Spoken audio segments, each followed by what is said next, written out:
우리 창세기 강의 31번째 시간입니다. 믿음과 물질이란 제목으로 말씀 증거합니다. 믿음과 물질. 아브라함의 조카 롯과 그 가족의 일행이 잡혀가게 되죠. 그래서 아브라함이 불과 318명으로 그돌라오멜 동맹군과 접전을 벌여서 롯과 그 가족을 구출합니다. 사실 이 전쟁은 불가능한 전투였고 또 죽기를 각오한 전투, 살아 돌아오기를 상상할 수 없는 전투였습니다. 이 전투를 통해서 결국 승리하게 되지만 이 전쟁으로 덕을 본 사람이 있었는데 소돔 왕 베라가 덕을 보게 되지 않습니까? 17절 말씀 보면 아브라함이 그돌라오멜과 그와 함께한 왕들을 파하고 돌아올 때에 소돔 왕이 사회 골짜기 곧 왕국에 나와 그를 영접하였다라고 말하고 있습니다. 참 이 소돔 왕이 악한 왕 아닙니까? 또 소돔과 고모라는 악한 도시 아닙니까? 근데 이 악한 사람도 이 은혜를 안다라는 것을 알 수 있지 않습니까? 그냥 자기가 살아났다라는 것으로 그냥 기뻐해도 그만일 터인데 아브라함을 친히 영접해서 반겨주었다라는 것은 그 은혜에 대한 보답이고 감사를 표현하는 것이겠지요. 세상에 악한 사람들도 감사할 줄 안다고 한다면 우리 그리스도인들은 오죽하겠냐라고 하는 이 반어적 표현이 아닌가 싶습니다. 우리 주의 사람들 한 사람 한 사람들도 우리 가슴 속의 감사를 입술로 표현하고 마음 속의 감사를 태도로 표현할 줄 알아야 될 줄 믿습니다. 그런데 이 성경을 읽어보면 이제 갑작스럽게 뜻밖의 밑도 끝도 없이 신비스러운 왕 한 명이 등장하고 있습니다. 19절 말씀 보니까 살렘 왕 멜기세덱이 떡과 포도주를 가지고 나왔으니 그는 지극히 높으신 하나님의 제사장이었다라고 말씀하고 있습니다. 이 살렘 왕 멜기세덱은 구약 성경에 처음 등장하고 유일하게 등장하고 있습니다.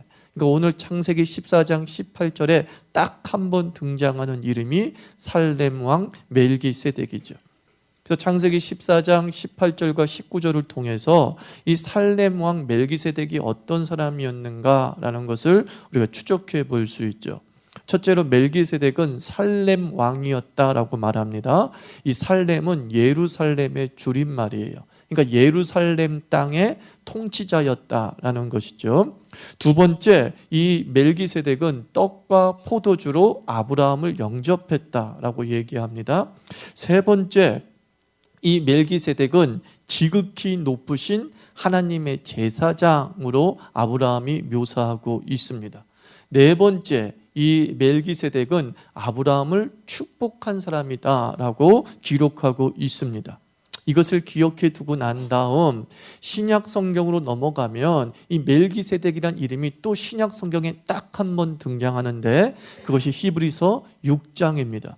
히브리서 6장 20절에 이 멜기세덱이 등장하는데 히브리서는 예수 그리스도의 대제사장의 속성을 설명해 주고 있는 성경이지 않습니까? 즉 기독론에 대해서 이야기하고 있는 성경이 히브리서예요. 그 히브리서에서 멜기세덱을 예수 그리스도와 연결해서 이렇게 얘기합니다. 그리로 앞서가신 예수께서 멜기세덱의 반차를 쫓아 영원히 대제사장이 되어 우리를 위하여 들어가셨느니라 라고 말씀하고 있습니다. 그러니까 결국 창세기 14장에 나와 있는 멜기세덱은 구약의 예수님이었다라는 것이죠. 구약의 성자 하나님이었음을 이 히브리서 6장 20절을 통해서 확인할 수 있습니다. 자, 예루살렘의 왕이었다라고 했습니다. 예루살렘은 어떤 곳입니까? 하나님의 성전이 있었던 곳이죠. 성전은 예수 그리스도의 현현입니다. 우리가 그리스도의 몸 되신 성전이다라고 하죠. 그 성전은 하나님이 임재하시는 곳입니다. 그러므로 이 멜기세덱은 예수 그리스도였다는 거죠.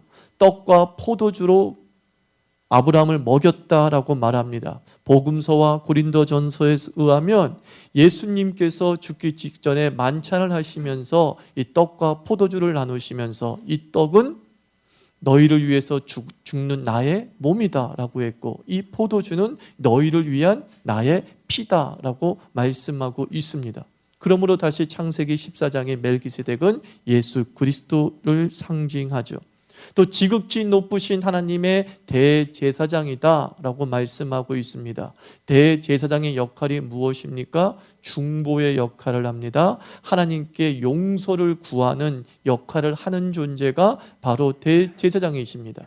근데 바로 우리 예수님께서 십자가에서 대신 우리를 위해서 죽으시면서 뭐라고 기도하십니까? 하나님, 저들의 죄를 용서하여 주시옵소서. 그리고 성경은 말합니다. 우리에게 유일한 중보자, 즉 우리를 대신해서 말해주는 분이 계시니 곧 그리스도 예수시다 라고 말씀하고 있습니다. 그리고 나서 아브라함을 축복했던 이 멜기세덱의 모습은 예수님과 똑 닮지 않았습니까? 예수님께서 떡과 포도주를 제자들과 나누시며 그 다음 뭐라 그래요? 축복하여 라고 말씀하고 있습니다. 창세기 14장에서 아브라함이 누구를 만난 거예요? 사실은 예수 그리스도를 만난 것이죠. 전쟁에서 승리하고 돌아왔을 때에 예수 그리스도를 만나게 됩니다. 이 멜기세덱은, 살레망 멜기세덱은 이 두 가지 모습을 우리에게 보여주는데, 첫째로 아브라함을 영접하죠. 18절과 19절에서 피투성이가 되어서, 분명히 그랬을 거라고요. 318명이 수만 명의 군사와 싸웠을 때에 온전한 자가 없지 않을 거 아니겠습니까? 피투성이 되어 돌아온 그 아브라함을 영접했다라고 말하고 있습니다. 아브라함을 걱정하고 노심초사 기다리고 계신 그 아버지를 그리고 있습니다. 하나님께서는 우리를 전투의 현장에 몰아놓고 즐기시는 분이 아니라는 것이죠. 이 멜기세덱을 통해서 우리에게 보여주시는 예수 그리스도는 어떤 분입니까? 나의 자녀가 전투의 현장에서 돌아오기까지 발을 동동동 구르고 계신 분이라는 거죠. 얘들이 살아 돌아와야 되는데, 얘들이 빨리 돌아와야 되는데 라고 기다리고 계신 분이죠. 그리고 떡과 포도주를 통하여서 격려하고 인정하고 칭찬하시는 하나님을 그리고 있습니다. 저는 우리 자유교회 주일 예배가 창세기 14장 18절의 재현이 되기를 항상 기도하고 있습니다. 먼저 우리 자유교회 주일 예배가 승리한 개성가가 울려 퍼지는 주일 되기를 축원합니다. 여러분, 주일 예배는 전투 현장이 아니다라고 누누이 말씀을 드렸습니다.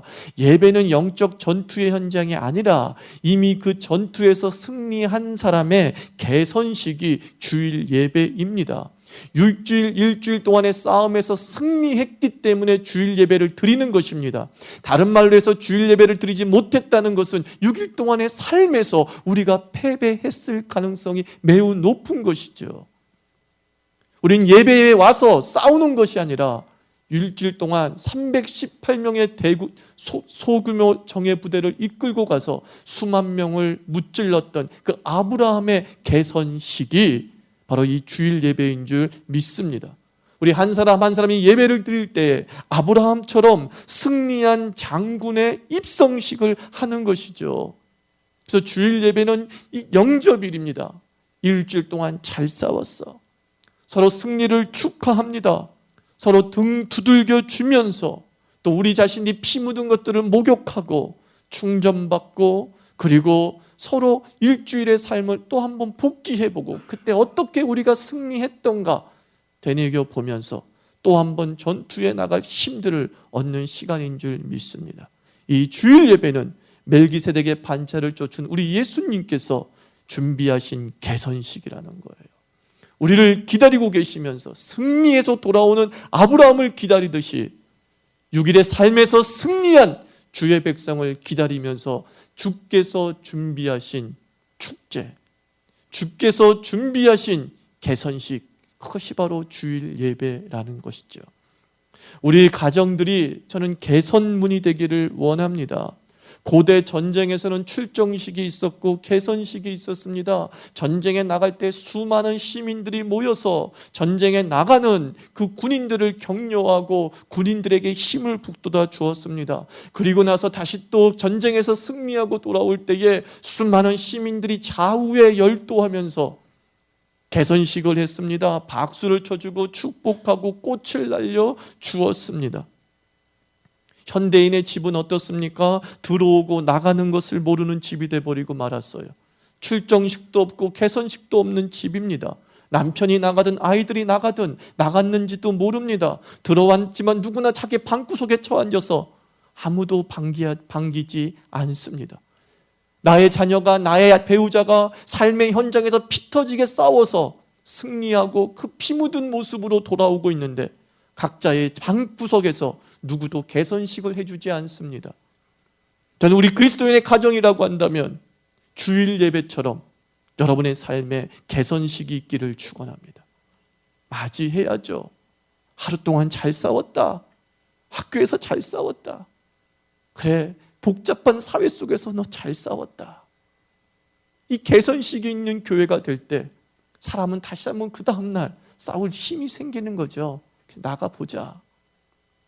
그래, 한 번 더 승리를 맛보자 라고는 힘을 얻게 될 줄 믿습니다. 자우쌤 인사합시다. 우리 집은 개선식이 있어. 그래요, 그거예요. 우리 집은 개선식이 있어야 돼요. 우리 한 사람 한 사람이 멜기세덱이 되기를 축원합니다. 내가 멜기세덱이 돼서 아브라함을 맞는 그 사람이 돼야지. 그죠? 얼마나 멋집니까? 둘째, 이 멜기세덱이 한 일이 무엇입니까? 아브라함에게 하나님을 찬양하기를 권면합니다. 하나님을 찬양하라. 20절 보면 너희 대적을 내 손에 붙이신 지극히 높으심은 하나님을 찬양하라. 하나님을 찬송하라 라고 말합니다. 멜기세덱은 아브라함에게 승리의 주체가 누구인지를 분명히 가르쳐 줍니다. 이 전쟁은 하나님이 너와 함께 하셨기 때문에 가능한 것임을 깨닫게 해주고 있습니다. 하나님은 대적을 아브라함 네 손에 붙이셨다. 그러면 끝난 줄 믿습니다. 그죠? 욥은 주신 분도 하나님이요 가져가신 분도 하나님이라고 고백했어요. 모든 것에 하나님의 은혜 없이는 이루어질 수 없다고 고백을 했습니다. 다윗은 블레셋과 싸움을 나가기 전에 필요한 싸움이었고 나가야 될 싸움이었음에도 불구하고 주저주저하면서 몇 번이고 주께 기도합니다. 주여, 이 블레셋을 나에게 붙이셨습니까? 몇 번이고 기도한 뒤 하나님께서 말씀합니다. 다윗아, 네 손에 이 블레셋을 붙였다. 그 말을 듣고 움직였을 때에 다윗은 승리할 수 있었습니다. 그렇습니다. 아브라함처럼 우리는 불가능한 싸움을 하지 않습니까? 수만 명 대 318명. 어찌 보면 패배가 뻔합니다. 우리가 어떤 경쟁력이 있나요? 우리가 어떤 배경이 있나요? 아무것도 가진 것이 없는 존재입니다. 이 318명의 맨손으로 수만 명과 싸워야 될 절체절명의 위기에 처해 있는 존재가 바로 우리입니다. 그러나 하나님이 허락한 전쟁이면 기적이 벌어질 줄 믿습니다. 나의 연약함에도 불구하고 내 손에 붙였다. 이 응답만 들었다고 한다면 우리는 넉넉히 이길 수 있습니다. 신명기 8장에서 주께서 말씀하시죠. 하나님을 경외하고 하나님의 사랑을 입은 자들은 내가 한 명이 천을 쫓겠고 두 명이 만을 쫓게 하리라 하고 말씀했어요. 승리는 하나님께 있는 줄 믿습니다. 다윗도 물맷돌을 가지고 그 초라한 무기를 가지고 장수 골리앗을 맞이할 때에 분명히 선언한 것이 무엇입니까? 승리는 칼과 창에 있는 것이 아니라 오직 만군의 여호와께 있음이라. 이것을 보여주고자 한 것이죠. 우리의 능력에 승리의 관건이 달린 것이 아니라 하나님에게 승리의 관건이 달린 줄 믿습니다. 그 하나님이 우리에게 허락한 승리라면 우리 넉넉히 이길 줄 믿습니다. 하나님은 아브라함에게 착각하지 않게 하기 위해서 이 싸움은 하나님이 주신 것임을 다시 한번 확인시켜 주는 것이죠. 여러분 삶에서 승리한 것이 있습니까? 하나님께 영광 돌리시기 바랍니다.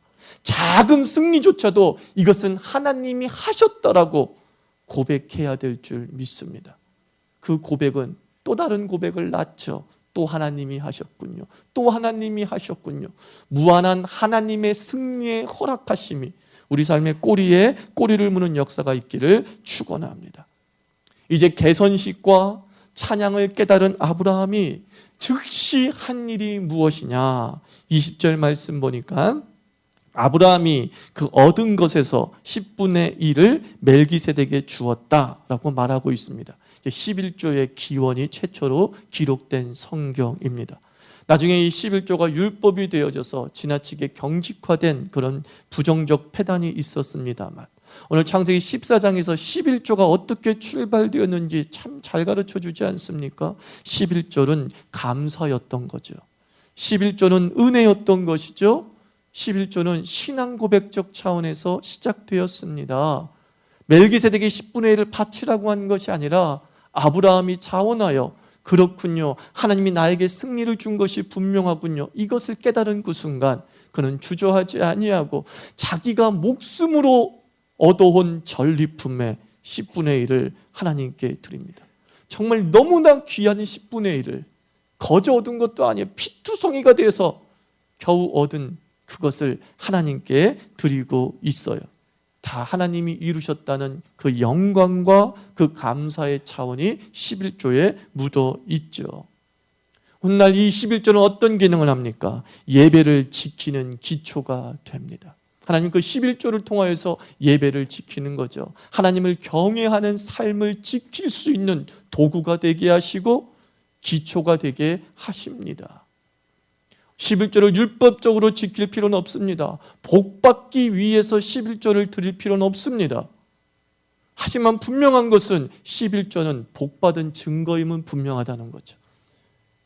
11조를 받고 나서 복을 받은 것이 아니라 아브라함의 삶을 통해서 분명히 말씀합니다. 너는 승리했다? 아, 그렇군요. 그 깨달음에서 11조가 시작이 됐다는 것이죠. 여러분이 매달마다 한 번씩 11조를 드린 것은 그 다음 달 복을 달라고 11조를 드린 것이 아니라 그 달 복을 받았기 때문이죠. 믿습니까? 여러분이 드린 양이 그 복의 양 아니겠습니까? 그만큼 복을 받은 거예요. 결과가 아니라 과정이었던 것이죠. 다음 달에 문을 여는 것이 아니라 그 달의 결산이었던 것이죠. 오, 하나님 그렇군요. 내게 주신 것이군요. 내게 주신 것이군요. 11조엔 이런 의미가 담겨져 있는 거예요. 그래서 저는 우리 자유교회 교인들을 참 감사한 것은, 우리 자유교회 교인들 제가 헌금 설교 11조 설교 거의 안 하다시피 하지 않습니까? 오늘은 그냥 본문이 11조를 얘기하기 때문이죠. 근데 참 11조 한다는 거예요. 그게 뭔지 아십니까? 믿음이 있다는 뜻입니다. 어떤 믿음? 하나님이 다 주셨다. 그 믿음이 있는 거잖아요. 아멘입니까? 하나님이 다 주셨습니까? 아멘. 또 하나님이 다 주실 것을 믿습니까? 거기서 우리의 신앙 고백이 울려 퍼지는 거죠. 21조에 대한 신앙 고백이 있은 뒤에 또 이상한 일이 벌어져요. 21절 말씀 보면 소돔 왕이 아브라함에게 이르되 사람은 내게 보내고 물품은 네가 취하라. 그러니까 이게 가져온 것이 다 사실은 소돔이 빼앗긴 거고 고모라가 빼앗긴 것 아니겠습니까?